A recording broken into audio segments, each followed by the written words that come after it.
ਸੁਖਬੀਰ ਸਿੰਘ ਬਾਦਲ ਦਾ ਨਾਰਾ ਸੀ ਕਿ ਅਸੀਂ ਕੈਲੀਫੋਰਨੀਆ ਬਣਾਉਂਗਾ ਮੈਂ ਫਰੀਦਕੋਟ ਨੂੰ। ਜਿਹੜੀਆਂ ਚੀਜ਼ਾਂ ਦੇ ਉਹਨਾਂ ਨੇ ਨੀਂਹ ਪੱਥਰ ਦੋ ਵਾਰੀ ਰੱਖੇ 10 ਸਾਲਾਂ 'ਚ, ਉਹਨਾਂ ਨੇ ਇੱਕ ਵੀ ਕੰਮ ਨਹੀਂ ਕੀਤਾ ਤੇ ਮੈਂ ਉਹ ਸਾਰੇ ਕੰਮ ਕੰਪਲੀਟ ਕਰ ਦਿੱਤੇ।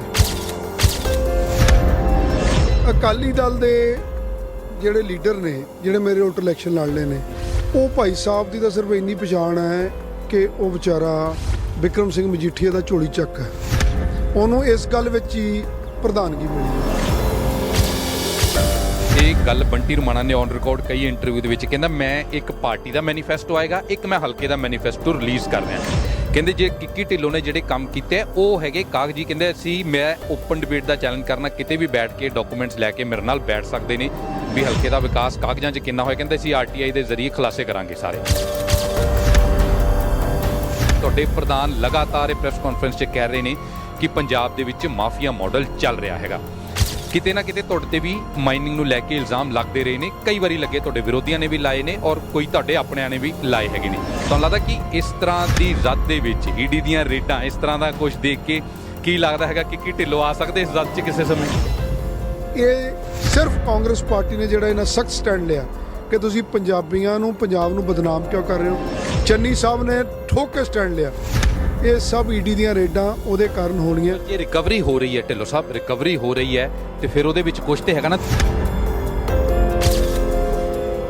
ਕਿੱਕੀ ਢਿੱਲੋਂ ਨੂੰ ਕਿਉਂ ਟਾਰਗੇਟ ਕਰ ਰਹੇ? ਤੁਹਾਡੇ ਟਰਾਂਸਪੋਰਟ ਨੂੰ ਲੈ ਕੇ ਵੀ ਬੜਾ ਹੈਗਾ, ਕਹਿੰਦੇ ਸਰਕਾਰ ਬਣਨ ਤੋਂ ਬਾਅਦ ਟਰਾਂਸਪੋਰਟ ਬਿਜ਼ਨਸ ਬੜੀ ਤੇਜ਼ੀ ਨਾਲ ਵਧਿਆ। ਇਸ ਤਰ੍ਹਾਂ ਦੇ ਐਲੀਗੇਸ਼ਨ ਸੁਖਬੀਰ ਬਾਦਲ ਤੇ ਲੱਗਦੇ ਸੀਗੇ। ਇਹਨਾਂ ਨੇ ਤਾਂ ਸਿਰਫ ਸਾਰੀ ਇੰਟਰਵਿਊ ਲੈ ਲਓ, ਇਹਨਾਂ ਨੇ ਕਿੱਕੀ ਢਿੱਲੋਂ ਦੇ ਨਾਂ ਜਪੀ ਜਾਣਾ, ਮੈਨੂੰ ਹੀ ਗਾਲਾਂ ਕੱਢੀ ਜਾਣੀ ਹੈ ਤੇ ਮੇਰੇ ਹੀ ਪਾਪ ਧੋਈ ਜਾਣੇ। ਮੈਂ ਇਹਨਾਂ ਵੀਰਾਂ ਦਾ ਬੜਾ ਧੰਨਵਾਦੀ ਹਾਂ। ਇਹਦੇ ਵੀ ਪੱਥਰ ਤੇ ਉੱਥੇ ਵੱਜਦਾ ਜਿੱਥੇ ਕੁਝ ਫਲ ਲੱਗਾ ਹੁੰਦਾ। ਅਸੀਂ ਦੋਨੋਂ ਕਿਤੇ ਆਮ ਆਦਮੀ ਪਾਰਟੀ ਨੂੰ ਅੰਡਰ ਐਸਟੀਮੇਟ ਤੇ ਨਹੀਂ ਕਰ ਰਹੇ। ਉਹ ਕਹਿੰਦੇ ਵੀ ਅਕਾਲੀ ਪਹਿਲੇ ਨੰਬਰ ਤੇ ਆਏਗੇ, ਦੂਜੇ ਨੰਬਰ ਤੇ ਆਮ ਆਦਮੀ ਪਾਰਟੀ ਆਏਗੀ। ਤੁਸੀਂ ਕਹਿੰਦੇ ਪਹਿਲੇ ਤੇ ਤੁਸੀਂ ਆਣਾ, ਦੂਜੇ ਤੇ ਆਮ ਆਦਮੀ ਪਾਰਟੀ ਆਣਾ।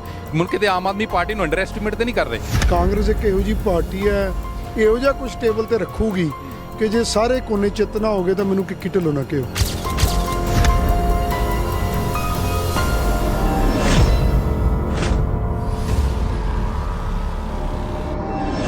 ਸਤਿ ਸ਼੍ਰੀ ਅਕਾਲ, ਦੈਨਿਕ ਸਵੇਰਾ ਟੀਵੀ ਦੇਖ ਰਹੇ ਹੋ ਤੁਸੀਂ। ਮੈਂ ਹਾਂ ਪਮਿਲ ਭਾਟੀਆ। ਫਰੀਦਕੋਟ ਵਿਧਾਨ ਸਭਾ ਹਲਕੇ ਦੀ ਸੀਟ ਉਹਨਾਂ ਚੋਣਵੀਆਂ ਸੀਟਾਂ ਦੇ ਵਿੱਚੋਂ ਇੱਕ ਹੈ ਜਿੱਥੇ ਬਹੁਤ ਹੀ ਫਸਵੀਂ ਟੱਕਰ ਮੰਨੀ ਜਾ ਰਹੀ ਹੈ। ਕਾਂਗਰਸ ਦੇ ਕੁਸ਼ਲਦੀਪ ਸਿੰਘ ਕਿੱਕੀ ਢਿੱਲੋਂ ਨੂੰ ਪਾਰਟੀ ਨੇ ਦੁਬਾਰਾ ਮੈਦਾਨ ਦੇ ਵਿੱਚ ਉਤਾਰਿਆ, ਪਰ ਉਹਨਾਂ ਦੇ ਵਿਰੋਧ ਦੇ ਵਿੱਚ ਯੂਥ ਅਕਾਲੀ ਦਲ ਦੇ ਪ੍ਰਧਾਨ ਪਰਮਬੰਸ ਬੰਟੀ ਰਮਾਣਾ, ਕਾਂਗਰਸ ਦਾ ਹੀ ਇੱਕ ਨਾਰਾਜ਼ ਧੜਾ ਜੋ ਇਸ ਵਾਰੀ ਕੈਪਟਨ ਅਮਰਿੰਦਰ ਸਿੰਘ ਦੇ ਖੇਮੇ ਤੋਂ ਚੋਣ ਲੜ ਰਿਹਾ ਹੈ, ਤੇ ਆਮ ਆਦਮੀ ਪਾਰਟੀ।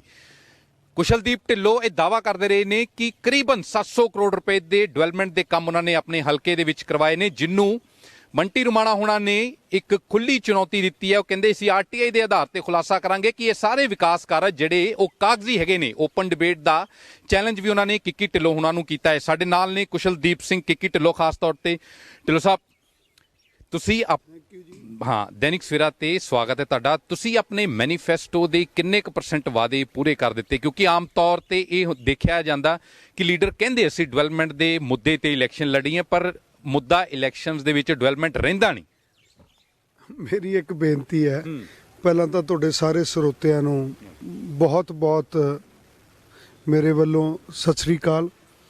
ਦੇਖੋ, ਮੇਰੀ ਬੇਨਤੀ ਹੈ ਕਿ ਪਤਾ ਨਹੀਂ ਕੌਣ ਕੀ ਕਹਿੰਦਾ, ਮੈਂ ਤਾਂ ਜਿਹੜੀ ਗੱਲ ਕਹਿਣਾ ਹੈ ਉਹ ਕੈਮਰਾ ਲੈ ਜਾਓ ਤੇ ਤੁਸੀਂ ਆਪ ਜਾਓ, ਆਪ ਜਾ ਕੇ ਗੇੜਾ ਦੇ ਲਓ, ਪਿੰਡਾਂ 'ਚ ਵੀ ਗੇੜਾ ਦੇ ਲਓ, ਫਰੀਦਕੋਟ ਸ਼ਹਿਰ 'ਚ ਵੀ ਗੇੜਾ ਦੇ ਲਓ। ਜਿਹੜੇ ਮੈਂ ਕੰਮ ਗਿਣਾ ਰਿਹਾ ਹਾਂ ਉਹ ਜਾਂ ਤਾਂ 100% ਮੁਕੰਮਲ ਹੋ ਚੁੱਕੇ ਹੈ ਜਾਂ 90% ਮੁਕੰਮਲ ਹੋ ਚੁੱਕੇ ਹੈ।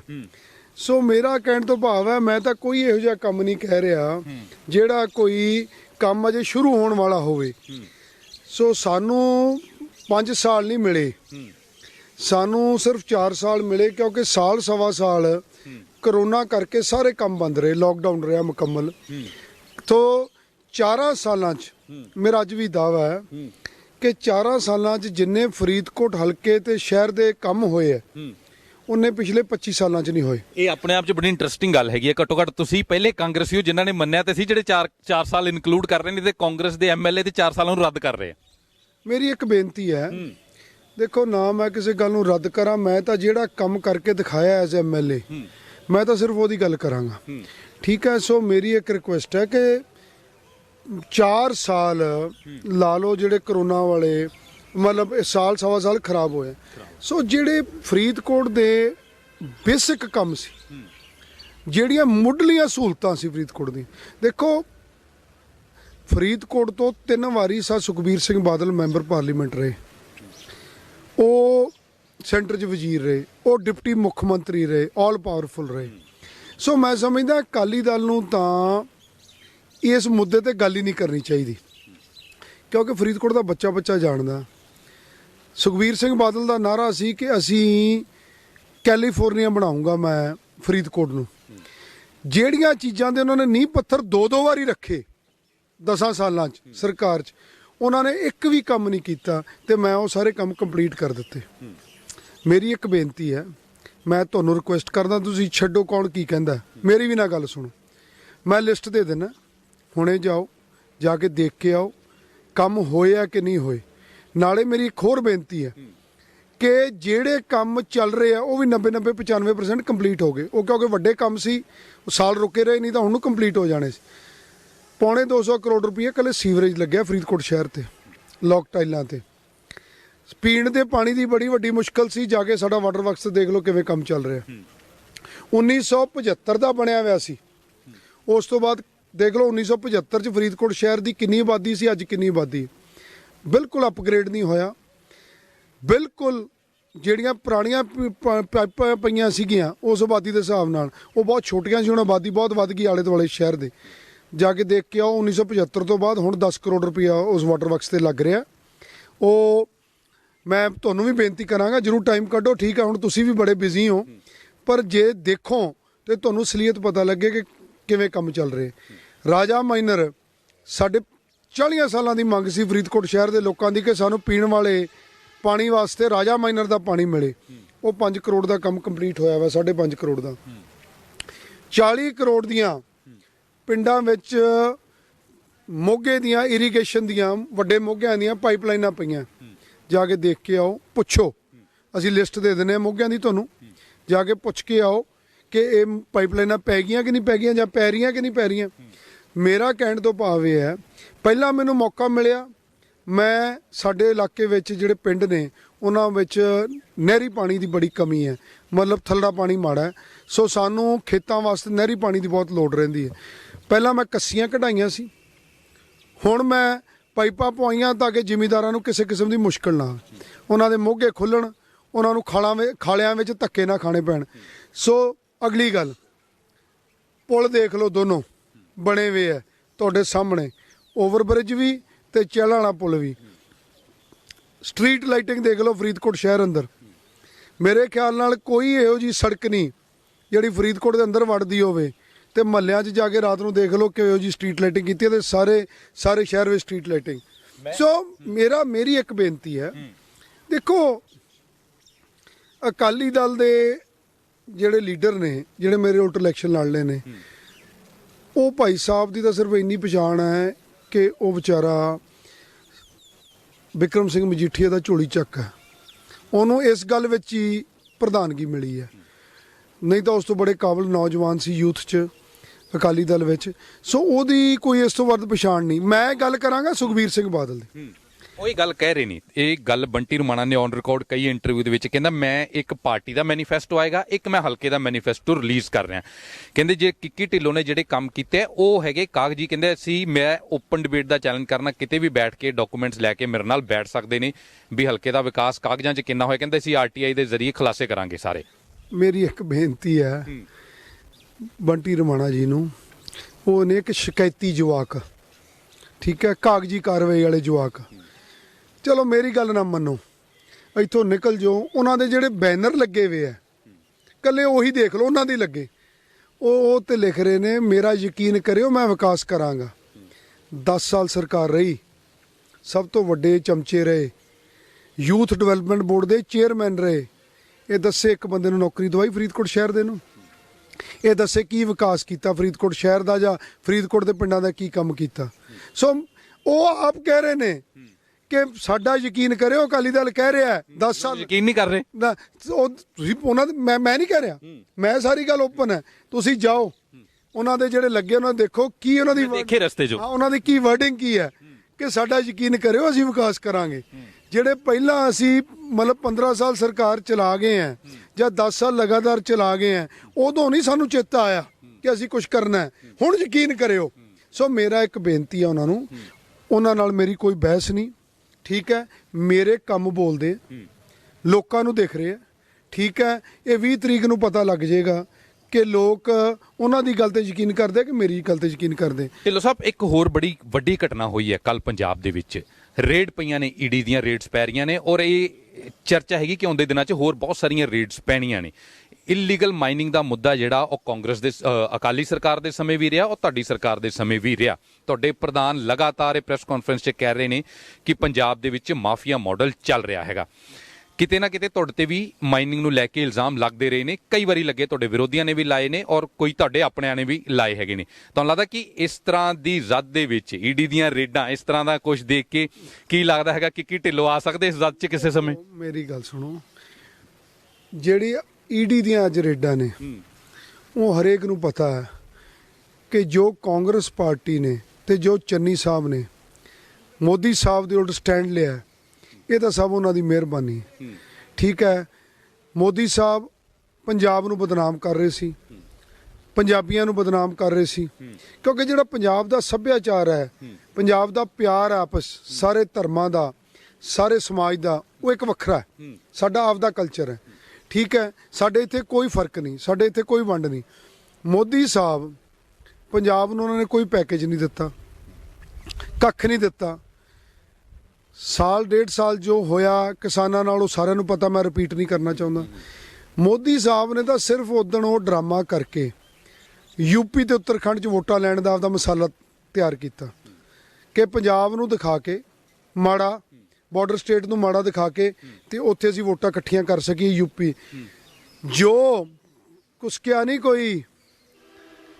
ਨਹੀਂ ਸੁਖਬੀਰ ਸਿੰਘ ਬਾਦਲ ਮੋਦੀ ਦੇ ਉਲਟ, ਕੁਸਕਿਆ ਨਹੀਂ ਕੋਈ ਭਗਵੰਤ ਮਾਨ ਮੋਦੀ ਦੇ ਉਲਟ। ਇਹ ਤਾਂ ਕਹਿੰਦੇ ਸੀ ਜੀ ਮੋਦੀ ਸਾਹਿਬ ਦਾ ਧਿਆਨ ਰੱਖਣਾ ਚਾਹੀਦਾ, ਇਹਨਾਂ ਦੀ ਸਿਕਿਉਰਿਟੀ ਦਾ। ਸਿਕਿਉਰਿਟੀ ਨੂੰ ਥ੍ਰੈਟ ਹੀ ਕੋਈ ਨਹੀਂ ਸੀ। ਇਹ ਤੁਹਾਨੂੰ ਲੱਗਦਾ ਰੇਡਾਂ ਉਹ ਈਡੀ ਦੀਆਂ ਉਸ ਵਜ੍ਹਾ ਨਾਲ ਪੈ ਰਹੀਆਂ? ਦੇਖੋ, ਸਿਕਿਉਰਿਟੀ ਨੂੰ ਥ੍ਰੈਟ ਹੀ ਕੋਈ ਨਹੀਂ ਸੀ। ਮੈਂ ਇਸ ਗੱਲ ਤੇ ਜਾਣਾ, ਬਹੁਤ ਵੱਡਾ ਫਰਕ ਹੈ ਇੱਕ ਲੈਪਸ ਹੋਣਾ ਤੇ ਸਿਕਿਉਰਿਟੀ ਥ੍ਰੈਟ ਹੋਣਾ, ਠੀਕ ਹੈ। ਯਾਰ ਕਈ ਵਾਰੀ ਸੜਕ ਤੇ ਗਾਵਾਂ ਚੜ ਜਾਂਦੀਆਂ, ਕਈ ਵਾਰੀ ਵੱਗ ਗਾਵਾਂ ਦਾ ਆ ਜਾਂਦਾ, ਫਿਰ ਵੀ 5 ਮਿੰਟ ਆਪਾਂ ਗੱਡੀ ਖੜਾ ਕੇ ਰੱਖਦੇ ਹਾਂ, ਠੀਕ ਹੈ। ਪਹਿਲੀ ਗੱਲ ਤਾਂ ਮੋਦੀ ਸਾਹਿਬ ਨੂੰ ਸਾਰੀ ਆਪਦੀ ਜਿਹੜੀ ਐਸਪੀਜੀ ਆ ਉਹ ਸਸਪੈਂਡ ਕਰਨੀ ਚਾਹੀਦੀ ਹੈ। 15 ਮਿੰਟ ਉਹਨਾਂ ਨੇ ਖੜਾ ਕੇ ਕਿਉਂ ਰੱਖਿਆ? ਫਿਰ ਮੰਨ ਲਿਆ 5 ਬੰਦੇ ਬਹਿ ਗਏ, ਟ੍ਰੈਫਿਕ ਰੁਕ ਗਿਆ, ਉੱਥੇ ਮੈਨੂੰ ਇਹ ਦੱਸੋ ਕਿ ਸਿਕਿਉਰਿਟੀ ਥ੍ਰੈਟ ਕੀ ਸੀ? ਚਲੋ ਲੈਪਸ ਮੰਨ ਲਿਆ ਕਿ ਲੈਪਸ ਹੋ ਗਿਆ ਕਿ ਬੰਦੇ ਕਿਉਂ ਚੜ ਗਏ ਸੜਕ ਤੇ, ਪਰ ਮੈਨੂੰ ਇਹ ਦੱਸੋ ਸਿਕਿਉਰਿਟੀ ਥ੍ਰੈਟ ਕੀ ਸੀ? ਮੋਦੀ ਸਾਹਿਬ ਗੁੱਸੇ 'ਚ ਗਏ ਬਹੁਤ। ਮੈਂ ਸਮਝਦਾ ਇਹ ਸਿਰਫ ਕਾਂਗਰਸ ਪਾਰਟੀ ਨੇ ਜਿਹੜਾ ਇਹਨਾਂ ਸਖਤ ਸਟੈਂਡ ਲਿਆ ਕਿ ਤੁਸੀਂ ਪੰਜਾਬੀਆਂ ਨੂੰ, ਪੰਜਾਬ ਨੂੰ ਬਦਨਾਮ ਕਿਉਂ ਕਰ ਰਹੇ ਹੋ। ਚੰਨੀ ਸਾਹਿਬ ਨੇ ਠੋਕ ਕੇ ਸਟੈਂਡ ਲਿਆ। ਇਹ ਸਭ ਈਡੀ ਦੀਆਂ ਰੇਡਾਂ ਉਹਦੇ ਕਾਰਨ ਹੋਣੀਆਂ। ਜੇ ਰਿਕਵਰੀ ਹੋ ਰਹੀ ਹੈ ਢਿੱਲੋਂ ਸਾਹਿਬ, ਰਿਕਵਰੀ ਹੋ ਰਹੀ ਹੈ ਤੇ ਫਿਰ ਉਹਦੇ ਵਿੱਚ ਕੁਝ ਤੇ ਹੈਗਾ ਨਾ। ਦੂਜੀ ਗੱਲ ਇਹ, ਜਦੋਂ ਤੁਹਾਡੇ ਪਾਰਟੀ ਦੇ ਪ੍ਰਧਾਨ ਕਹਿ ਰਹੇ ਕਿ ਮਾਫੀਆ ਮਾਡਲ ਚੱਲ ਰਿਹਾ ਪੰਜਾਬ 'ਚ, ਫਿਰ ਉਸ ਤੇ ਸ਼ੱਕ ਕਰਨਾ ਜਾਂ ਕਿਵੇਂ ਹੈ? ਤੁਹਾਡੇ ਪ੍ਰਧਾਨ ਹੈ, ਇਲੈਕਟਿਡ ਚੁਣੇ ਹੋਏ ਪ੍ਰਧਾਨ ਹੈ, ਪਾਰਟੀ ਹਾਈ ਕਮਾਂਡ ਦੇ ਚੁਣੇ ਹੋਏ ਪ੍ਰਧਾਨ ਹੈ। ਦੇਖੋ, ਇਹ ਸਭ ਨੂੰ ਪਤਾ ਹੈ ਕਿ ਅਖੀਰ 'ਚ ਆ ਕੇ ਰੇਸ ਕਿਸ ਚੀਜ਼ ਵਾਸਤੇ ਹੁੰਦੀ ਹੈ। ਸੋ ਹਰੇਕ ਬੰਦਾ ਆਪਦੀ ਗੱਲ ਕਹਿਣ ਦੀ ਕੋਸ਼ਿਸ਼ ਕਰਦਾ, ਬਾਕੀ ਪਾਰਟੀ ਹਾਈ ਕਮਾਂਡ ਨੇ ਫੈਸਲਾ ਕਰਨਾ। ਮੈਂ ਇਸ ਤੇ ਬੜਾ ਕਿੰਤੂ ਪਰੰਤੂ ਨਹੀਂ ਕਰਨਾ ਚਾਹੁੰਦਾ, ਪਰ ਲੋਕ ਬਹੁਤ ਸਿਆਣੇ, ਹਰੇਕ ਨੂੰ ਪਤਾ। ਪਰ ਮੈਂ ਇੱਕ ਗੱਲ ਕਹਿਣਾ ਚਾਹੁੰਦਾ ਇੱਥੇ ਆ ਕੇ, ਕਿਸੇ ਅਕਾਲੀ ਦਲ ਵਾਲੇ ਤੇ ਈਡੀ ਦੀ ਰੇਡ ਨਹੀਂ ਹੋਣੀ, ਕਿਸੇ ਆਮ ਆਦਮੀ ਪਾਰਟੀ ਵਾਲੇ ਤੇ ਈਡੀ ਦੀ ਰੇਡ ਨਹੀਂ ਹੋਣੀ, ਠੀਕ ਹੈ।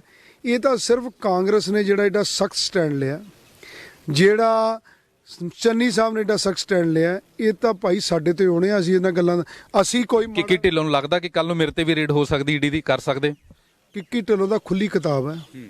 ਜ਼ਿੰਦਗੀ 'ਚ ਕਦੀ ਵੀ ਮੈਂ ਤੇ ਮੇਰੇ ਪਰਿਵਾਰ ਨੇ ਕੋਈ ਨਾ ਗਲਤ ਕੰਮ ਕੀਤਾ, ਨਾ ਕਿਸੇ ਨਾਲ ਧੱਕਾ ਕੀਤਾ, ਨਾ ਕਿਸੇ ਨਾਲ ਕਦੀ ਧੋਖਾ ਕੀਤਾ। ਜੋ ਮੇਰਾ ਕਾਰੋਬਾਰ ਹੈ ਉਹ ਲਿਜਿਮਿਟ ਕਾਰੋਬਾਰ, ਓਪਨ ਬੁੱਕ ਹੈ, ਸਭ ਕੁਝ ਕਾਗਜ਼ਾਂ 'ਚ। ਸੋ ਮੈਨੂੰ ਕਿਸੇ ਗੱਲ ਦਾ ਫਿਕਰ ਨਹੀਂ। ਮੇਰੇ ਤਾਂ ਭਾਈ ਸਾਹਿਬ ਹਰੇਕ 6 ਮਹੀਨਾ ਅਸੀਂ ਇਨਕਮ ਟੈਕਸ ਭਰਦੇ ਹਾਂ, ਸਾਰੀਆਂ ਕਿਤਾਬਾਂ ਚੈੱਕ ਹੁੰਦੀਆਂ। ਸੋ ਸਾਡਾ ਤਾਂ ਲੈਜੀਮੇਟ ਕੰਮ ਹੈ, ਜਿੰਨਾ ਕਰਦੇ ਆ ਥੋੜਾ ਕਰ ਲਈਏ। ਅਸੀਂ ਸਹੀ ਤਰੀਕੇ ਨਾਲ ਇੱਕ ਸਹੀ ਨਾਗਰਿਕ ਵਾਂਗੂ ਕੰਮ ਕਰਦੇ ਆ, ਲੈਜੀਮੇਟ ਕੰਮ ਕਰਦੇ ਆ, ਸਾਨੂੰ ਕਿਸੇ ਗੱਲ ਦਾ ਫਿਕਰ ਨਹੀਂ, ਓਪਨ ਬੁੱਕ ਹੈ।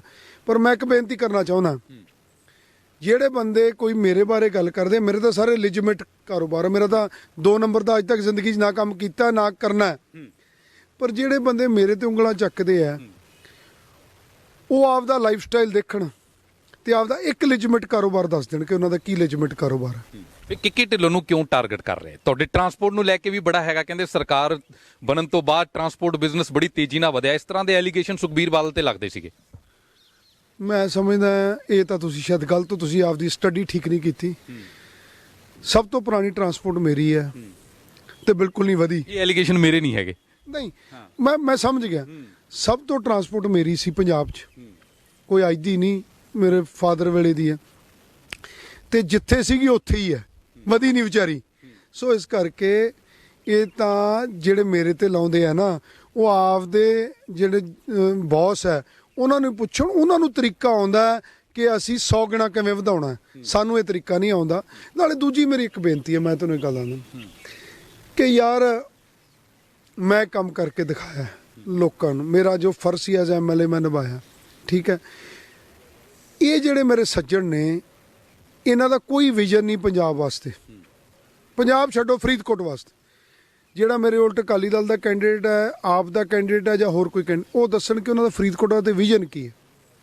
ਉਹਨਾਂ ਦਾ ਫਰੀਦਕੋਟ ਪ੍ਰਤੀ ਕੋਈ ਤਰੱਕੀ ਦੀ ਸੋਚ ਨਹੀਂ। ਮੇਰਾ ਤਾਂ ਵਿਜ਼ਨ ਹੈ, ਮੈਂ ਤਾਂ ਉਹਦਾ ਵਿਜ਼ਨ ਲੈ ਕੇ ਚੱਲ ਰਿਹਾ। ਮੈਂ ਜੋ ਮੇਰਾ ਦਿਲ ਕਹਿੰਦਾ ਸੀ ਕਿ ਮੈਂ ਫਰੀਦਕੋਟ ਹਲਕੇ, ਫਰੀਦਕੋਟ ਪਿੰਡਾਂ, ਫਰੀਦਕੋਟ ਸ਼ਹਿਰ ਵਾਸਤੇ ਕਰਾਂ, ਮੈਂ ਕੀਤਾ। ਜੇ ਕੋਈ 75% ਕਰਤਾ, 25% ਜੇ ਕੋਈ ਮਾੜੀ ਮੋਟੀ ਕਾਸਮੈਟਿਕ ਰਹਿੰਦਾ, ਹੁਣ ਕਾਸਮੈਟਿਕ ਰਹਿ ਗਏ ਤੇ ਸਾਲ ਸਾਡਾ ਕੱਟਿਆ ਗਿਆ, ਉਹ ਮੇਰਾ ਵਿਜ਼ਨ ਹੈ, ਮੈਂ ਕੀ ਕਰਨਾ ਹੈ। ਇਹ ਮੇਰੇ ਸੱਜਣ ਹੈ, ਇਹਨਾਂ ਦਾ ਕੋਈ, ਇਹਨਾਂ ਨੂੰ ਪੁੱਛ ਲਓ ਕਿ ਤੁਸੀਂ ਕੀ ਕਰੋਗੇ, ਇਹਨਾਂ ਨੂੰ ਕੱਖ ਨਹੀਂ ਪਤਾ। ਇਹਨਾਂ ਨੇ ਤਾਂ ਸਿਰਫ ਸਾਰੀ ਇੰਟਰਵਿਊ ਲੈ ਲਓ, ਇਹਨਾਂ ਨੇ ਕਿੱਕੀ ਢਿੱਲੋਂ ਦੇ ਨਾਂ ਜਪੀ ਜਾਣਾ, ਮੈਨੂੰ ਹੀ ਗਾਲਾਂ ਕੱਢੀ ਜਾਣੀਆਂ ਤੇ ਮੇਰੇ ਹੀ ਪਾਪ ਧੋਈ ਜਾਣੇ। ਮੈਂ ਇਹਨਾਂ ਵੀਰਾਂ ਦਾ ਬੜਾ ਧੰਨਵਾਦੀ ਹਾਂ। ਕਹਿੰਦੇ ਵੀ ਪੱਥਰ ਤੇ ਉੱਥੇ ਵੱਜਦਾ ਜਿੱਥੇ ਕੁਝ ਫਲ ਲੱਗਾ ਹੁੰਦਾ। ਮੇਰੀ ਇੱਕ ਬੇਨਤੀ ਹੈ ਕਿ ਮੇਰੇ ਜਿਹੜਾ ਕਵਚ ਪਾਇਆ ਜਾਂ ਜਿਹੜਾ ਮੇਰਾ ਆਰਮਰ ਹੈ, ਉਹ ਹੈ ਮੇਰੇ ਲੋਕ। ਤੇ ਇਹਨਾਂ ਨੇ ਤਾਂ ਪੱਥਰ ਬਹੁਤ ਸਿੱਟਦੇ ਆ, ਸ਼ੁਰੂ ਤੋਂ ਹੀ ਸਿੱਟੀ ਜਾਂਦੇ ਆ, ਪਰ ਉਹ ਪੱਥਰ ਮੇਰੇ ਤੱਕ ਆਉਂਦੇ ਨਹੀਂ।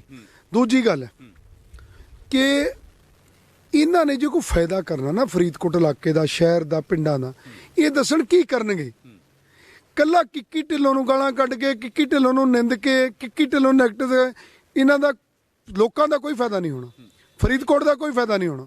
ਆਖਰੀ 1-2 ਸਵਾਲ ਹੈਗੇ ਨੇ। ਤੁਸੀਂ ਕੈਪਟਨ ਅਮਰਿੰਦਰ ਸਿੰਘ ਦੇ ਬਹੁਤ ਕਰੀਬ ਰਹੇ ਹੋ ਕਿਸੇ ਸਮੇਂ, ਤੁਹਾਡੀ ਮੰਨਿਆ ਜਾਂਦਾ ਸੀ ਕੈਪਟਨ ਦਾ ਜਿਹੜਾ ਜਿਨ੍ਹਾਂ ਕੋ ਪ੍ਰੋਪਰ ਐਕਸੈਸ ਹੈਗਾ ਉਹਨਾਂ 'ਚ ਕਿੱਕੀ ਢਿੱਲੋਂ ਹੀ ਹੈਗੇ। ਤੁਹਾਡੇ ਇੱਕ ਵਿਰੋਧ ਦੇ ਵਿੱਚ ਉਹ ਵੀ ਖੜੇ ਨੇ ਕੈਪਟਨ ਅਮਰਿੰਦਰ ਸਿੰਘ ਦੀ ਪੰਜਾਬ ਲੋਕ ਕਾਂਗਰਸ ਦੇ ਵੱਲੋਂ, ਜਿਹੜੇ ਕਦੇ ਸਮੇਂ ਕਾਂਗਰਸੀ ਸੀਗੇ। ਤੁਹਾਡੀ ਇੰਟਰਨਲ ਇਨਫਾਈਟਿੰਗ ਵੀ ਕਿਸੇ ਸਮੇਂ ਦੀ ਰਹੀ ਹੈਗੀ ਹੈ। ਇੱਕ ਮੋٹے ਤੌਰ ਤੇ ਕੈਲਕੂਲੇਟ ਕੀਤਾ ਜਾ ਰਿਹਾ ਹੈ ਕਿ ਕਿੱਕੀ ਢਿੱਲੋਂ ਨੂੰ ਇੰਟਰਨਲ ਡੈਮੇਜ ਹੋਏਗਾ ਇਸ ਵਾਰੀ, ਕਿ ਦੇਖੋ ਇਲੈਕਸ਼ਨ ਜਿਹੜਾ ਵਾ ਬਹੁਤ ਕੈਲਕੂਲੇਟਿਵ ਗੇਮ ਹੈਗੀ ਹੈ। ਮੈਂ ਇਹ ਗੱਲ ਵੈਸੇ ਮਾਈਕ ਤੇ ਨਹੀਂ ਕਹਿਣਾ ਚਾਹੁੰਦਾ, ਨਹੀਂ ਕਿਉਂ ਔਨ ਰਿਕਾਰਡ, ਪਰ ਮੈਂ ਇੱਕ ਭਰੋਸਾ ਦੇ ਦਿੰਦਾ ਕਿ ਜੇ ਉਹ ਖੜਨਗੇ ਮੇਰਾ ਫਾਇਦਾ ਹੋਏਗਾ, ਨੁਕਸਾਨ ਨਹੀਂ ਹੋਇਆ। ਮੇਰੇ ਫਰੀਦਕੋਟ ਦੇ ਲੋਕ ਜਾਣਦੇ, ਕਿਉਂਕਿ ਜਿਹੜੇ ਖੜਨ ਨੂੰ ਫਿਰਦੇ ਆ ਉਹ ਕਦੀ ਮੈਨੂੰ ਵੋਟ ਨਹੀਂ ਪਾਉਂਦੇ ਸੀ। ਉਹਨਾਂ ਤੋਂ ਜਿੰਨਾ ਜ਼ੋਰ ਲੱਗਦਾ ਸੀ ਉਹ ਮੇਰੇ ਉਲਟ ਵੋਟਾਂ ਪਾਉਂਦੇ ਸੀ। ਸੋ ਪ੍ਰਮਾਤਮਾ ਕਰੇ ਉਹਨਾਂ ਨੂੰ ਟਿਕਟ ਮਿਲੇ, ਉਹ ਖੜਨ, ਠੀਕ ਹੈ, ਗੁਰੂ ਬਖਸ਼ਿਸ਼ ਕਰੇ ਤੇ ਉਹ ਆਪਦੀਆਂ ਲੈ ਕੇ ਪਾਸੇ ਚਲੇ ਜਾਣ। ਇੱਥੇ ਭਾਈ ਸਾਹਿਬ 2 ਹੀ ਵੱਡੇ ਗਰੁੱਪ ਹੈ ਫਰੀਦਕੋਟ 'ਚ, ਜਿਹੜੇ ਸ਼ੁਰੂ ਤੋਂ ਇੱਕ ਦੂਜੇ ਨਾਲ ਇਲੈਕਸ਼ਨ ਲੜਦੇ ਰਹੇ ਆ। ਇੱਕ ਕਿੱਕੀ ਢਿੱਲੋਂ ਦਾ ਗਰੁੱਪ, ਇੱਕ ਅਵਤਾਰ ਸਿੰਘ ਬਰਾੜ ਦਾ ਗਰੁੱਪ, ਉਹਨਾਂ ਦੀ ਡੈਥ ਹੋ ਗਈ। 2 ਹੀ ਵੱਡੇ ਗਰੁੱਪ ਹੈ ਪਿੰਡਾਂ 'ਚ ਵੀ ਸ਼ਹਿਰ 'ਚ ਵੀ, ਜਿਨ੍ਹਾਂ ਨਾਲ ਬੰਦੇ ਸੀਗੇ ਜਿਹੜੇ ਆਪਸ 'ਚ 4-4 ਇਲੈਕਸ਼ਨਾਂ ਲੜੇ ਸੀ। ਸਰ ਅਵਤਾਰ ਸਿੰਘ ਬਰਾੜ ਦਾ ਜਿਹੜਾ ਬੇਟਾ ਹੈ ਨਵਦੀਪ ਸਿੰਘ ਬੱਬੂ ਬਰਾੜ, ਉਹ ਅੱਜ ਤੋਂ 4 ਮਹੀਨੇ ਪਹਿਲਾਂ ਅਕਾਲੀ ਦਲ ਛੱਡ ਕੇ ਕਾਂਗਰਸ ਜੁਆਇਨ ਕਰ ਗਿਆ ਸੀ, ਠੀਕ ਹੈ। ਉਹ ਕਾਂਗਰਸ ਜੁਆਇਨ ਕੀਤੀ ਉਹਨੇ 4 ਮਹੀਨੇ ਪਹਿਲਾਂ।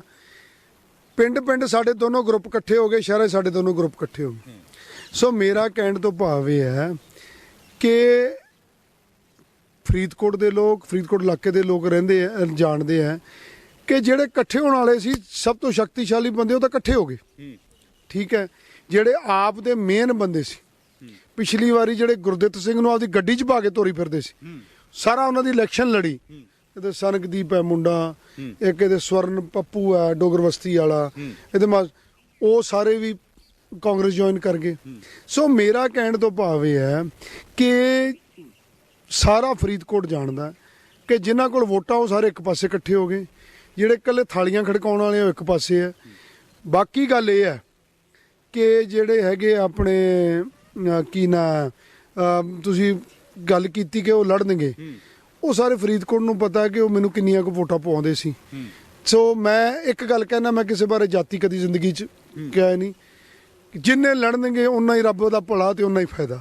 ਬਸ ਇੱਕ ਹੋਰ ਚੀਜ਼, ਭਗਵੰਤ ਮਾਨ ਨੂੰ ਸੀਐਮ ਕੈਂਡੀਡੇਟ ਅਨਾਉਂਸ ਕਰ ਦਿੱਤਾ, ਪਾਰਟੀ ਨੂੰ ਵਿੱਚ ਇੱਕ ਨਵੀਂ ਜਾਣ ਪਈ ਮਹਿਸੂਸ ਕਰ ਰਹੇ ਵੀ ਸਾਡਾ ਸੀਐਮ ਉਹ ਆ ਗਿਆ ਜਿਹਨੂੰ ਪਸੰਦ ਕੀਤਾ ਜਾ ਰਿਹਾ ਸੀ, VOTING ਪ੍ਰੋਸੈਸ ਦੇ ਜ਼ਰੀਏ ਚੁਣਿਆ। ਕਾਂਗਰਸ ਦੇ ਲਈ ਇੱਕ ਇਹ ਵੀ ਕ੍ਰਾਈਸਿਸ ਹੈਗਾ ਕਿ ਹਜੇ ਇਹ ਨਹੀਂ ਪਤਾ ਫੇਸ ਕੌਣ ਹੈਗਾ। ਕਲੈਕਟਿਵ ਫੇਸ ਹੋਣਾ, ਇੱਕ ਕਾਸਟ ਇਕੁਏਸ਼ਨ ਬਣਾ ਕੇ ਲੜਨਾ, ਇਹ ਅੱਡ ਚੀਜ਼ ਹੁੰਦੀ ਹੈ। ਤੁਹਾਨੂੰ ਲੱਗਦਾ ਕਿ ਭਗਵੰਤ ਮਾਨ ਦੇ ਆਉਣ ਦੇ ਨਾਲ ਕੰਪੀਟੀਸ਼ਨ ਕਾਂਗਰਸ ਦੇ ਲਈ ਵਧੇਗਾ ਜਾਂ ਆਮ ਆਦਮੀ ਪਾਰਟੀ ਨੂੰ ਸਟਰੈਂਥ ਮਿਲੀ ਹੈ? ਓਨੈਸਟ ਐਨਾਲਿਸਿਸ ਦੱਸਿਓ। ਦੇਖੋ, ਮਾਨ ਸਾਹਿਬ ਨਾਲ ਮੇਰਾ ਪਿਆਰ ਹੈ, ਸਾਡੀ ਦੋਸਤੀ ਹੈ। ਦੇਖੋ ਮੈਂ ਤਾਂ ਫਿਰ ਤੇ ਬਿਲਕੁਲ ਇਮਾਨਦਾਰ ਰਾਏ ਦੱਸਣੀ ਚਾਹੀਦੀ ਹੈ। ਬਿਲਕੁਲ ਦੇਖੋ, ਇਹ ਉਹਨਾਂ ਦੀ ਪਾਰਟੀ ਦਾ ਇੰਟਰਨਲ ਮੈਟਰ ਹੈ, ਇਹ ਉਹਨਾਂ ਦੇ ਵਰਕਰਾਂ ਦਾ ਮੈਟਰ ਹੈ। ਮੈਨੂੰ ਤਾਂ ਐਵੇਂ ਨਹੀਂ ਪਤਾ ਚਲੋ ਕਿ ਕਿੰਨੇ ਕੁ ਲੋਕ ਉਹਨਾਂ ਦੇ ਹੱਕ ਸੀ, ਕਿੰਨੇ ਉਲਟ। ਮੈਂ ਕਦੀ ਇਸ ਗੱਲ ਚੋਣਾਂ ਦੇ ਵਿੱਚ ਅਸੀਂ ਕੈਲਕੂਲੇਟ ਕਰਦੇ ਨਾ, ਸਟਰੈਂਥ ਵੀ ਦੇਖਦੇ ਹਾਂ, ਤਾਕਤ ਵੀ ਦੇਖਦੇ ਵਿਰੋਧੀ ਦੀ। ਮੇਰੀ ਬੇਨਤੀ ਹੈ, ਇਹ ਉਹਨਾਂ ਦਾ ਇੰਟਰਨਲ ਮੈਟਰ ਸੀ ਉਸ ਪਾਰਟੀ ਦਾ, ਠੀਕ ਹੈ। ਉਹਨਾਂ ਨੇ ਡਿਕਲੇਅਰ ਕਰਤਾ ਜੋ ਉਹਨਾਂ ਨੇ ਸਹੀ ਸਮਝਿਆ। ਸੋ ਇਸ ਕਰਕੇ ਦੇਖੋ, ਅਜੇ ਤਾਂ ਟ੍ਰੇਲਰ ਹੀ ਚੱਲਿਆ, ਅਜੇ ਤਾਂ ਫਿਲਮ ਚੱਲਣੀ ਹੈ। ਕੋਈ ਨਹੀਂ, ਤੁਸੀਂ ਦੇਖੋ। ਅਜੇ ਕਾਂਗਰਸ ਇੱਕ ਇਹੋ ਜਿਹੀ ਪਾਰਟੀ ਹੈ, ਇਹੋ ਜਿਹਾ ਕੁਝ ਟੇਬਲ ਤੇ ਰੱਖੂਗੀ ਕਿ ਜੇ ਸਾਰੇ ਕੋਨੇ ਚਿੱਤ ਨਾ ਹੋਗੇ ਤਾਂ ਮੈਨੂੰ ਕਿੱਕੀ ਢਿੱਲੋਂ ਨਾ ਕਿਹੋ। ਸੋ ਇਸ ਕਰਕੇ ਉਹਨਾਂ ਦੀ ਪਾਰਟੀ ਹੈ, ਉਹਨਾਂ ਦਾ ਫੈਸਲਾ ਹੈ, ਉਹਨਾਂ ਨੂੰ ਮੁਬਾਰਕ ਹੈ, ਠੀਕ ਹੈ। ਮੈਨੂੰ ਇਹਦੇ ਬਾਰੇ ਮੈਂ ਕਮੈਂਟ ਕਰਾਂ ਪਤਾ ਨਹੀਂ, ਮੈਂ ਸੀਐਮ ਨੂੰ ਵੀ ਸਵਾਲ ਕੀਤਾ ਤੇ ਨਵਜੋਤ ਸਿੰਘ ਸਿੱਧੂ ਹੁਣਾਂ ਨੂੰ ਵੀ ਇੰਟਰਵਿਊ ਸਵਾਲ ਕੀਤਾ ਵੀ ਪਾਰਟੀ ਤੁਹਾਡੀ ਡਰਦੀ ਆ। ਸਿੱਧੂ ਦਾ ਨਾਂ ਲਿਆ ਤੇ ਚੰਨੀ ਨਾਰਾਜ਼, ਚੰਨੀ ਦਾ ਨਾਂ ਲਿਆ ਤੇ ਸਿੱਧੂ ਨਾਰਾਜ਼। ਉਹਨਾਂ ਨੇ ਇੱਕ ਵਿਚਲਾ ਫਾਰਮੂਲਾ ਕੱਢ ਲਿਆ ਕਿ ਕਲੈਕਟਿਵ ਲੀਡਰਸ਼ਿਪ ਦੇ ਵਿੱਚ ਲੜਾਂਗੇ। ਤੁਹਾਨੂੰ ਲੱਗਦਾ ਨਹੀਂ ਹੈਗਾ ਕਿ ਫੇਸ ਹੋਣਾ ਚਾਹੀਦਾ? ਕਿ ਢਿੱਲੋਂ ਕੀ ਸੋਚਦੇ ਨੇ? ਬੜਾ ਕੈਲਕੂਲੇਟਿਵ ਜਵਾਬ ਦਿੰਦੇ ਹੋ ਢਿੱਲੋਂ ਸਾਹਿਬ, ਤੁਸੀਂ ਵੀ ਬੜਾ ਸੇਫ ਜ਼ੋਨ 'ਚ ਰਹਿ ਕੇ। ਨਹੀਂ,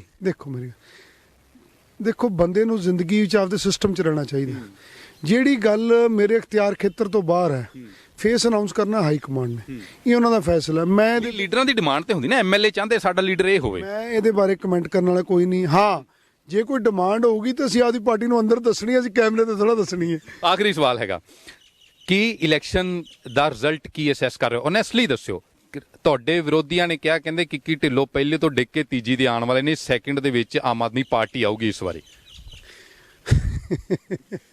ਹੁਣ ਯਾਰ ਤੁਸੀਂ ਦੇਖੋ, ਵਾਰੀ ਉਸ ਸੱਜਣ ਦੀ ਗੱਲ ਕਰਦੇ ਹੋ। ਮੈਂ ਲਾਸਟ ਸਮ ਅਪ, ਮੇਰੀ ਇੱਕ ਬੇਨਤੀ ਹੈ, ਜਿਹਨੂੰ ਵਿਚਾਰੇ ਨੂੰ ਗਰਾਊਂਡ ਰਿਐਲਿਟੀ ਬਾਰੇ ਪਤਾ ਕੁਛ ਨਹੀਂ। ਪਿਛਲੀ ਵਾਰੀ ਵੀ ਜਿਹੜੀ ਲੜਾਈ ਸੀਗੀ ਉਹ ਫਰੀਦਕੋਟ, ਕੋਟਕਪੂਰਾ, ਜੈਤੋ, ਤਿੰਨ ਹਲਕਿਆਂ 'ਚ ਕਾਂਗਰਸ ਤੇ ਆਮ ਆਦਮੀ ਦੀ ਸੀ। ਐਤਕੀ ਵੀ ਲੜਾਈ ਉਵੇਂ ਹੀ ਹੈ, ਕਾਂਗਰਸ ਔਰ ਆਮ ਆਦਮੀ। ਤੇ ਮੇਰਾ ਵੀਰ ਪਿਛਲੀ ਵਾਰੀ ਪਤਾ ਨਹੀਂ 25,000 ਚ 24,000 ਪਈ ਸੀ। ਨਹੀਂ, ਇੰਨੀ ਨਹੀਂ ਪਈ ਹੋਣੀ, ਦੁਬਾਰਾ ਤੋਂ ਚੈੱਕ ਕਰ ਲਓ। 33,000 ਵਾਲੀ ਫਿਗਰ ਉਹਨਾਂ ਦੀ ਗਲਤ ਹੋਣੀ ਹੈ। ਚਲੋ ਮੈਂ ਇਸ ਗੱਲ 'ਚ ਨਹੀਂ ਪੈਂਦਾ, 2,000 ਇੱਧਰ ਹੋ ਗਏ। ਮੇਰੀ ਇੱਕ ਬੇਨਤੀ ਹੈ, ਉਹਨੂੰ ਕਹੇ ਕਿ 19 ਸਾਂਭ ਕੇ ਰੱਖੇ। ਮੈਨੂੰ ਉਹਦੀ ਘਟਦੀ ਲੱਗਦੀ ਹੈ ਅੱਗੇ ਨਾਲੋਂ ਵੀ, ਬਹੁਤ 19 ਸਾਂਭੇ ਮੇਰਾ ਭਰਾ, ਠੀਕ ਹੈ। 19 ਸਾਂਭ ਲੈ ਬਹੁਤ ਹੈ, ਮੈਨੂੰ ਉਹਦੀ ਉਦੋਂ ਨਾਲ ਵੀ ਘਟਦੀ ਲੱਗਦੀ ਹੈ। ਜੇ ਉੱਥੇ ਆ ਜਾਊਗਾ ਤਾਂ ਮੈਂ ਉਹਨੂੰ ਸ਼ਾਬਾਸ਼ ਦੇਵਾਂਗਾ, ਮੇਰੇ ਵੀਰ ਨੂੰ। ਉਹਨੂੰ ਕਹਾਂ ਯਾਰ ਐਵੇਂ ਗੱਲਾਂ ਹਵਾ 'ਚ ਮਾਰਦਾ। ਤੁਸੀਂ ਦੋਨੋਂ ਕਿਤੇ ਆਮ ਆਦਮੀ ਪਾਰਟੀ ਨੂੰ ਅੰਡਰ ਐਸਟੀਮੇਟ ਤੇ ਨਹੀਂ ਕਰ ਰਹੇ? ਉਹ ਕਹਿੰਦੇ ਵੀ ਕਾਂਗਰਸ ਉਹ ਕਹਿੰਦੇ ਵੀ ਅਕਾਲੀ ਪਹਿਲੇ ਨੰਬਰ ਤੇ ਆਏਗੀ, ਦੂਜੇ ਨੰਬਰ ਤੇ ਆਮ ਆਦਮੀ ਪਾਰਟੀ ਆਏਗੀ। ਤੁਸੀਂ ਕਹਿੰਦੇ ਪਹਿਲੇ ਤੇ ਤੁਸੀਂ ਆਣਾ, ਦੂਜੇ ਤੇ ਆਮ ਆਦਮੀ ਪਾਰਟੀ ਆਣਾ। ਮੁਲਕ ਤੇ ਆਮ ਆਦਮੀ ਪਾਰਟੀ ਨੂੰ ਅੰਡਰ ਐਸਟੀਮੇਟ ਤੇ ਨਹੀਂ ਕਰ ਰਹੇ? ਮੈਂ ਨਾ ਆਮ ਆਦਮੀ ਨੂੰ ਅੰਡਰ ਐਸਟੀਮੇਟ ਕਰਦਾ, ਨਾ ਮੈਂ ਅਕਾਲੀ ਦਲ ਨੂੰ ਅੰਡਰ ਐਸਟੀਮੇਟ ਕਰਦਾ। ਮੈਂ ਇੱਕ ਗੱਲ ਕਹਿਣਾ ਚਾਹੁੰਦਾ ਕਿ ਇਹਨਾਂ ਗੱਲਾਂ 'ਚ ਫਾਇਦਾ ਕੋਈ ਨਹੀਂ। ਜਿਹੜੀ ਮੇਰੀ ਸਟਰੈਂਥ ਹੈ ਉਹ ਮੇਰੇ ਕੰਮ ਹੈ, ਠੀਕ ਹੈ। ਮੇਰੀ ਸਟਰੈਂਥ ਹੈ, ਮੇਰਾ ਕਾਡਰ ਹੈ, ਮੇਰੇ ਸਾਥੀ ਹੈ, ਮੇਰੇ ਭਰਾ ਹੈ। ਸੋ ਇਸ ਕਰਕੇ ਮੈਨੂੰ ਆਪਦੀ ਸਟਰੈਂਥ ਤੇ ਪੂਰਾ ਯਕੀਨ ਹੈ, ਮੈਨੂੰ ਆਪਦੀ ਸਟਰੈਂਥ ਤੇ ਵਿਸ਼ਵਾਸ ਹੈ ਕਿ ਜਿੱਤਾਂਗੇ ਅਸੀਂ। ਬਾਕੀ ਬਾਈ ਇਹ ਜੋ ਮਰਜ਼ੀ ਥੱਲੇ ਕਰੀ ਜਾਣ, ਅੱਗੇ ਵੀ ਕਰਦੇ ਰਹੇ ਹੁਣ। ਆਖਰ ਦੇ ਵਿੱਚ ਜਾਂਦੇ ਜਾਂਦੇ ਫਰੀਦਕੋਟ ਦੇ ਜਿਹੜੇ ਤੁਹਾਡੇ ਲੋਕਲ ਵਿਊਅਰਸ ਨੇ ਉਹਨਾਂ ਨੂੰ ਤੁਸੀਂ ਕੁਝ ਮੈਸੇਜ ਦੇਣਾ ਚਾਹੁੰਦੇ ਹੋ? ਮੈਂ ਸਾਰੇ ਸਤਿਕਾਰਯੋਗ ਜਿਹੜੇ ਸਾਡੇ ਇਲਾਕੇ ਦੇ ਮੇਰੇ ਬਜ਼ੁਰਗ ਮਾਵਾਂ ਭੈਣ ਭਰਾ ਨੇ, ਉਹਨਾਂ ਨੂੰ ਬੇਨਤੀ ਕਰਨਾ ਚਾਹੁੰਦਾ ਕਿ ਜੇ ਤੁਸੀਂ ਸਮਝਦੇ ਹੋ ਕਿ ਪਿਛਲੇ 4 ਸਾਲਾਂ 'ਚ ਦੱਬ ਕੇ ਕੰਮ ਹੋਏ ਆ। ਜੇ ਤੁਸੀਂ ਸਮਝਦੇ ਹੋ ਕਿ ਮੈਂ ਉਹ ਕੰਮ ਕਰਕੇ ਦਿੱਤੇ ਆ ਜਿਹੜੇ 25-30 ਸਾਲਾਂ ਤੋਂ ਵਿਹਰੇ ਵੇ ਸੀ, ਜੇ ਤੁਸੀਂ ਸਮਝਦੇ ਹੋ ਆਉਣ ਵਾਲੇ ਬੱਚਿਆਂ ਵਾਸਤੇ, ਆਉਣ ਵਾਲੇ ਆਪਣੇ ਫਰੀਦਕੋਟ ਦੀਆਂ ਨਸਲਾਂ ਵਾਸਤੇ ਜਿਹੜੇ ਮੈਂ ਕੰਮ ਕੀਤੇ ਆ ਉਹ ਫਾਇਦੇਮੰਦ ਹੋਣਗੇ, ਤਾਂ ਮੇਰੇ ਸਿਰ ਤੇ ਤਕੜੇ ਹੋ ਕੇ ਸਾਥ ਦਿਓ, ਮੇਰੇ ਸਿਰ ਤੇ ਹੱਥ ਰੱਖੋ, ਕਿਰਪਾ ਕਰੋ। ਤੇ ਜਿਹੜੇ ਰਹਿੰਦੇ ਆ ਉਹ ਵੀ ਮੈਂ ਕਰਕੇ ਦੇਣੇ ਆ, ਅੱਗੇ ਵੀ ਹਮੇਸ਼ਾ ਕੰਮ ਮੈਂ ਕੀਤੇ ਆ ਤੇ ਗਾਂ ਵੀ ਮੈਂ ਹੀ ਕਰਕੇ ਦੇਣੇ ਆ। ਸੋ ਫਰੀਦਕੋਟ ਦਾ, ਪਿੰਡਾਂ ਦਾ, ਸ਼ਹਿਰ ਦਾ ਇੱਕ ਮੇਰੇ ਮਨ ਵਿੱਚ ਨਕਸ਼ਾ ਹੈ। ਮੈਂ 75% ਉਹ ਨਕਸ਼ਾ ਸਿਰੇ ਲਾ ਦਿੱਤਾ ਹੈ, 25% ਰਹਿੰਦਾ ਹੈ, ਸਾਨੂੰ ਟਾਈਮ ਵੀ ਘੱਟ ਮਿਲਿਆ ਕਰੋਨਾ ਕਰਕੇ, ਉਹ ਵੀ ਮੈਂ ਸਿਰੇ ਲਾਉਣਾ ਹੈ। ਇਸ ਕਰਕੇ ਤਕੜੇ ਹੋ ਕੇ ਸਾਥ ਦਿਓ ਤਾਂ ਕਿ ਫਰੀਦਕੋਟ ਨੂੰ ਆਪਾਂ ਚੜ੍ਹਦੀ ਕਲਾ 'ਚ ਲੈ ਕੇ ਚੱਲੀਏ, ਇਹਨੂੰ ਵਿਕਾਸ ਦੀਆਂ ਬੁਲੰਦੀਆਂ ਤੇ ਲੈ ਕੇ ਚੱਲੀਏ। ਧੰਨਵਾਦ ਢਿੱਲੋਂ ਸਾਹਿਬ। ਸੋ ਇਹ ਸਨ ਕੁਸ਼ਲਦੀਪ ਸਿੰਘ ਢਿੱਲੋਂ, ਕਾਂਗਰਸੀ ਕੈਂਡੀਡੇਟ ਹੋਵੇ ਫਰੀਦਕੋਟ ਤੋਂ, ਚਾਹੇ ਕੈਂਡੀਡੇਟ ਹੋਵੇ ਸ਼੍ਰੋਮਣੀ ਅਕਾਲੀ ਦਲ ਦਾ, ਦੋਨਾਂ ਦੇ ਵਿੱਚ ਇੱਕ ਚੀਜ਼ ਕਾਮਨ ਹੈਗੀ ਹੈ, ਉਹਨਾਂ ਨੂੰ ਆਪਣਾ ਜਿਹੜਾ ਮੁੱਖ ਵਿਰੋਧੀ ਹੈ, ਜਿਨ੍ਹਾਂ ਦੇ ਨਾਲ ਲੱਗ ਰਿਹਾ ਹੈ ਕਿ ਫਸਵੀਂ ਟੱਕਰ ਹੋ ਸਕਦੀ ਹੈ, ਉਹ ਆਮ ਆਦਮੀ ਪਾਰਟੀ ਹੀ ਨਜ਼ਰ ਆ ਰਹੀ ਹੈ। ਕੈਮਰਾਮੈਨ ਗੁਲਸ਼ਨ ਦੇ ਨਾਲ ਪਮਿਲ ਭਾਟੀਆ, ਦੈਨਿਕ ਸਵੇਰਾ, ਫਰੀਦਕੋਟ।